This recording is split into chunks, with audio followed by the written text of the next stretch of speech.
ইন্দোনেশিয়ার এই ভিডিওটি গোটা ফেসবুক জুড়ে ভাইরাল হয়েছে এবং গোটা ওয়ার্ল্ডে ভাইরাল হয়েছে। এই ভিডিওটির মধ্যে দেখা যাচ্ছে যে একটি ছেলে এবং একটি মেয়ে অসামাজিক অর্থাৎ জিনা করা অবস্থায় তারা একে অপরের সাথে তাদের শরীরটা লেগে গিয়েছে, এরা ছুটতে পারছে না। অনেকে বলছে যে এটা একটা অভিশাপ এবং সত্য ঘটনা, অনেকে বলছে না এটা একটা মিথ্যা ঘটনা, এটা একটা বানোয়াট ঘটনা। তো এটাই জানার জন্য কৌতূহলবশত আমার ইন্দোনেশিয়ান এক ফ্রেন্ডের কাছে আমি ফোন দিলাম যে দোস্ত, ইন্দোনেশিয়া যেহেতু ঘটনাটা ঘটেছে এই বিষয়টা আসলে কতটুকু সত্য। তো সে আমাকে বলেছে ইন্দোনেশিয়া একটা মুসলিম রাষ্ট্র হওয়ার পরেও তাদের সেখানকার মানুষ প্রচুর পরিমাণে পরকিয়া করে এবং এই পরকিয়া যাতে করে সমাজ থেকে চলে যায়, এই পরকিয়া যাতে সমাজ থেকে দূর হয়, এই জন্য তারা একটি শর্ট ফিল্ম তৈরি করেছে যেখানে তারা মূল মেসেজ দিতে চেয়েছিল যে আপনি যদি পরকিয়া করেন, খারাপ কাজ করেন, তো এই খারাপ কাজ করা অবস্থায় আপনি যদি মানুষের সামনে একটা প্রকাশ পেয়ে যায় তাহলে আপনি লাঞ্ছিত হবেন এবং আপনার সম্মানটুকু আর থাকলো না। এই মেসেজগুলি বোঝানোর জন্য ইন্দোনেশিয়ান মানুষেরা এই শর্ট ফিল্মটা করেছে।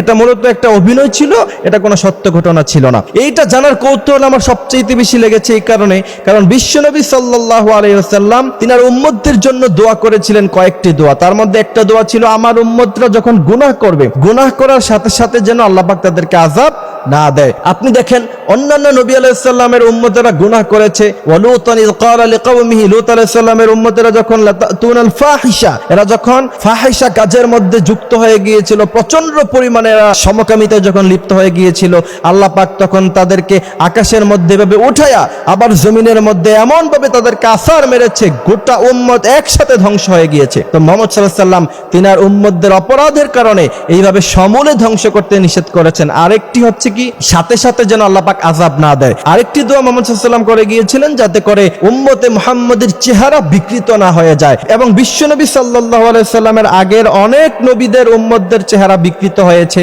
কেউ কুকুর হয়ে গিয়েছে অপরাধ করার কারণে, কারো চেহারা বানর হয়ে গিয়েছে অপরাধ করার কারণে। তো মুহাম্মদ সাল্লাল্লাহু আলাইহি ওয়াসাল্লাম দোয়া করেছেন যে আমার উম্মতদের চেহারা যাতে করে আপনি বিকৃত না করেন, এবং আল্লাহ পাক সেই দোয়া কবুল করছেন। এই কারণে মুহাম্মদ সাল্লাল্লাহু আলাইহি ওয়াসাল্লামের উম্মতরা গুনাহ করার সাথে সাথে আল্লাহ পাক তাদেরকে এমন অপদস্থ অথবা চেহারা বিকৃত করবেন না। কিন্তু এই কারণে যে আপনি গুনাহ ছাড়বেন না, আপনি গুনাহ করতেই থাকবেন, বিষয়টা এমন নয়। মুহাম্মদ সাল্লাল্লাহু আলাইহি ওয়াসাল্লামের এই দোয়ার বদৌলতে আল্লাহ পাক এখনো পর্যন্ত আমাদেরকে সেফ রেখেছেন। আর না হলে কত মানুষের চেহারা বিকৃত হয়ে যেত, কত মানুষ, সম্ভ্রান্ত মানুষ, সম্মানী মানুষ কুকুরের চেহারা হয়ে যেত। এই জন্য প্রিয় ভাইয়েরা আমার, অবশ্যই আমাদেরকে এই খারাপ কাজ থেকে এবং সমাজের অনৈতিক কাজ থেকে আমাদেরকে বিরত থাকতে হবে।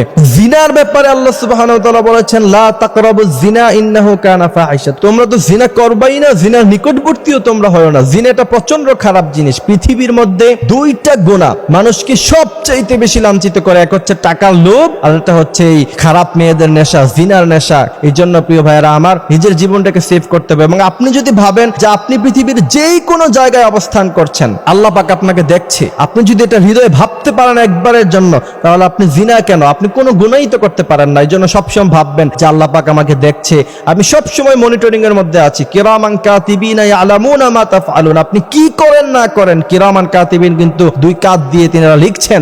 এই জন্য প্রিয় ভাইয়েরা আমার, আল্লাহ পাক আমাদেরকে কথাগুলি বোঝার তৌফিক দান করুক, আমিন।